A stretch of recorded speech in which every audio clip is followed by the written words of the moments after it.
Hello, Taurus, Sun, Moon, Rising, and Venus signs. Kamusta kayo? Sana po ay nasa mabuti kayong kalagayan.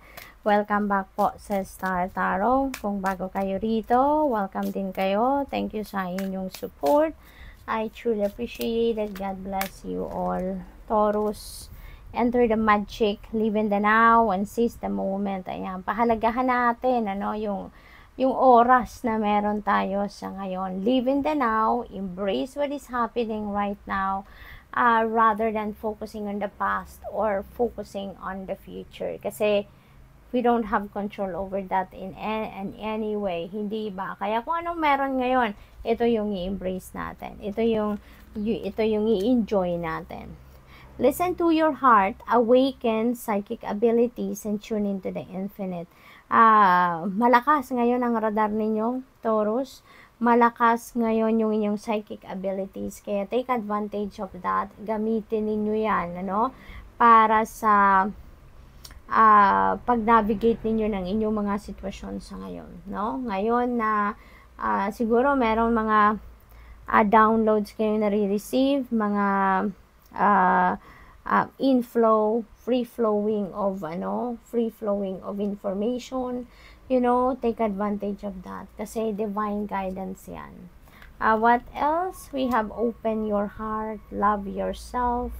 So siguro ang iba sa inyo dito, Taurus, for the longest time siguro nasaktan ang puso ninyo, merong nakasakit ng inyong damdamin, na-frustrate kayo, kaya parang sinara ninyo ang puso ninyo for many reasons, Pero ngayon siguro nakapag-move on na kayo, you're totally healed, kaya parang ngayon sa pagbubukas muli ng puso ninyo, siguro mas uunahin ninyo ngayon ang sarili ninyo, mas magfo-focus kayo ngayon for self-love, yung ganon. So maaari din na magbubukas na kayo ng puso ninyo para sa ibang tao, pero mas ipa-prioritize ninyo ang sarili ninyo, What else, Taurus? We have number 7, community.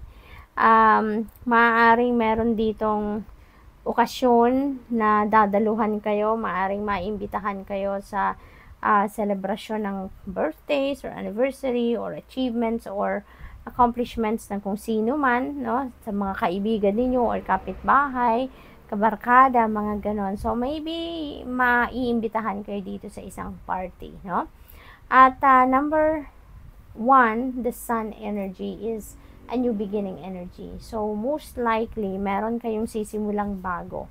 Maybe you're embarking on an adventure, maybe you're embarking on a new beginning, maybe you're embarking on a new situation dito na maaaring related sa trabaho, sa karera, sa negosyo, sa relationship. So it could be anything, depende sa inyong sitwasyon. Maaari din na magsisimula na kayo ditong asikasuhin ang sarili ninyo, self-love, self-care. Maaari ngayon mag-engage na kayo sa pag-exercise, siguro, yung mga ganon ba, pag-aalaga sa inyong sarili.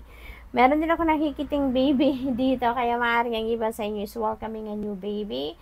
Maybe you are starting to build your own family, something like that, We have storm warning. Ayan, so maaaring merong bagyong dumating sa buhay ninyo dito, pero this is good na meron kayong warning kasi meron pa kayong magagawa para mapigilan ito. Meron pa kayong magagawa para mas maging extra careful kayo, maging cautious kayo sa mga gagawin ninyo, sa mga pakikipag-usap ninyo sa mga tao, pakikipag-transaction ninyo, or sa mga pagdidesisyon ninyo, So meron pa kayong magagawa para mapigilan ang paglapit ng bagyong yan sa buhay ninyo. Okay?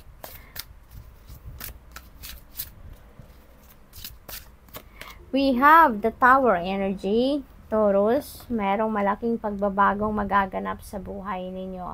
Okay? So this is a sudden change, Hindi ninyo ito sukat akalaing mangyayari, pero ito'y mangyayari. Kasi divine timing na.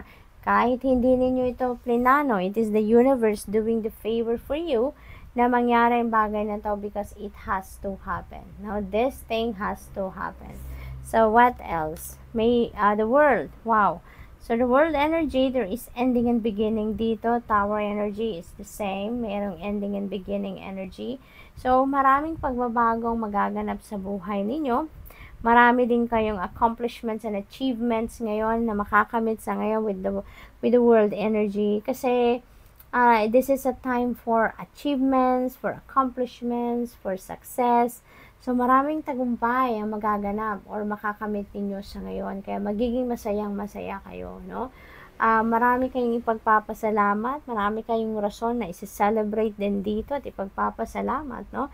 Sa Divine Universe. Since this is the world, may travel din dito for sure, no? So, siguro, may travel plans kayo, no? Papuntang abroad or siguro, maaring aalis na ang iba sa inyo. Talagang lilipad na siguro kayo papuntang ibang bansa, ano?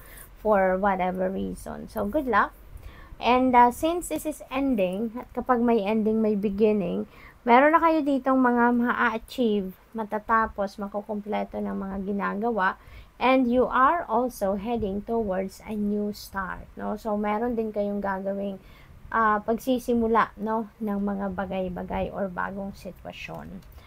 Page of Cups, merong mga nakakakilig na balita, imbitasyon, since we have community as well.